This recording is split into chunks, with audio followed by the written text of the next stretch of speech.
Alors on va parler aujourd'hui de qu'est-ce qui différencie un tzaddik d'un rachat, un juste d'un mécréant. Alors il y a un midrash assez extraordinaire, un midrash Tanchuma dans Zot HaBracha, la dernière paracha, qui décrit, qui prend le fameux, tout le monde connaît le verset, que les tzaddikim, même vivants, même morts s'appellent vivants. Les justes, même quand ils sont morts, ils sont vivants. Ce qui n'est pas le cas des mécréants, des méchants, que même quand ils sont vivants, ils sont morts. Alors, le Midrash s'amuse à nous décrire qu'est-ce que c'est un rachat et un tzaddik. Moi, j'aurais dit, c'est quoi un rachat, un mécréant? Celui qui mange des côtelettes de cochon, celui qui frappe sa femme, celui qui ne fait pas Shabbat, celui qui vole son prochain, etc. Qui est le juste? Celui qui donne l'aumône, celui qui écoute la parole de Dieu en respectant sa volonté en faisant Shabbat, celui qui honore son épouse, celui qui honore ses amis, etc., etc. Ce que tout le monde aurait dit. Et d'ailleurs, je pense que c'est vrai aussi. Mais le Midrash ne dit absolument pas cela. Il dit, qu'est-ce que c'est un tzaddik? C'est celui qui est capable de s'émerveiller.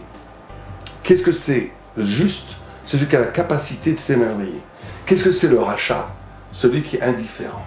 En d'autres termes, le Midrash nous dit que celui qui est capable de voir un lever du soleil, un coucher du soleil, de voir le sourire d'un enfant, de voir la mer bruisser, de voir la musique symphonique des étoiles, et de réagir en s'émerveillant et en prononçant une éloge au Créateur, voilà le tzaddik. Celui qui voit ça comme s'il ne voyait rien, il voit une boîte de conserve et il voit un coucher de soleil, pour lui c'est pareil, c'est ça la racine métaphysique du mécréant et du méchant. Alors qu'est-ce qu'il veut dire par là? Il veut dire une chose très simple, qu'un poète, celui qui est capable de retranscrire par la parole ce qu'il voit, il y a des gens qui sont capables d'écrire des poèmes et des gens qui ne sont pas capables d'écrire des poèmes. Ceux qui écrivent des poèmes, c'est pas juste une maîtrise. Alors je ne dis pas que tous les poètes sont des tzaddiks, loin de là. Je dis que c'est, loin de là, les plus grands poètes, français notamment, je ne veux pas dire leur nom, c'était les plus grands poètes. C'était des grands affreux jojo. Mais ils avaient cette dimension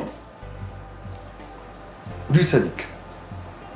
En d'autres termes, le fait de pouvoir de retranscrire par la parole l'émotion inhérente à l'être, de recevoir le souffle divin qu'il y a dans chaque chose, d'en faire une vibration intérieure et de la ressortir par une éloge orale ou écrite, c'est une des facultés essentielles pour le juste et pour le tzaddik. Alors ça veut dire que tout celui qui est capable de faire ça est un tzaddik, mais il a les éléments de l'être. Le rachat, il vit. Pourquoi l'image est très forte? L'image est très forte. On dit le tzaddik est vivant même quand il meurt physiquement. Pourquoi? Parce que comme il est capable de s'émerveiller sur le monde, il pactise avec la création, il devient une part de cette création. Et donc il est éternel même sans il meurt. Parce que sa conscience cohabite avec la lumière du monde. Le rachat, même quand il est vivant, il est mort, parce qu'il est enfermé dans le cercueil de sa chair, dans le cercueil de son ego, dans le cercueil de sa pauvreté intellectuelle et spirituelle. Il n'est pas capable de voir. Il est dans un cercueil. Il est vivant physiquement, mais il est dans un cercueil. Il est mort. Et donc là, on touche à un point essentiel de la vie spirituelle.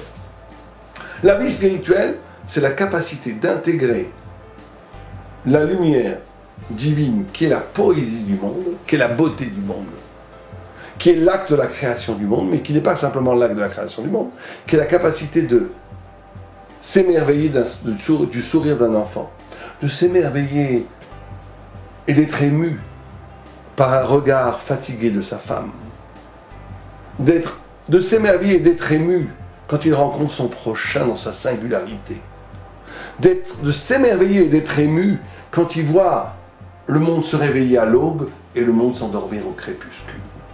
Quand un homme est capable d'en faire une affaire personnelle, c'est une partie de moi qui vibre devant moi et qui est capable de le retranscrire par un cri d'éloge à Dieu, que ce soit par les Télim, par l'étude de la Torah, par l'engagement à faire des mitzvot.